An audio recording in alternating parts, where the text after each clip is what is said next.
How to change polling rate on your Logitech G Pro X Superlight. So this cute little mouse over here.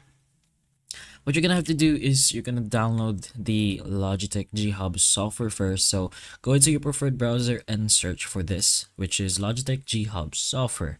And if you see something like this, go ahead and enter the website, or you can press on download over here, which would just directly lead you into something like this. So the main page of the website, it's gonna say something like download G Hub on Windows or Mac OS, so choose whichever you're using, and in our case it was Windows.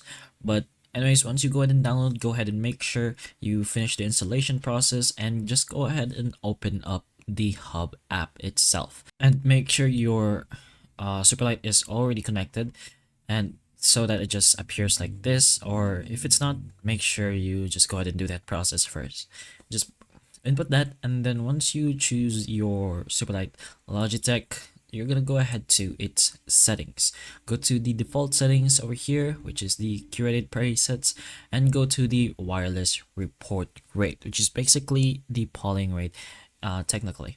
Now you have the wireless report rate, the wired report rate. So whichever mode you're using for your mouse, go ahead and change it for that.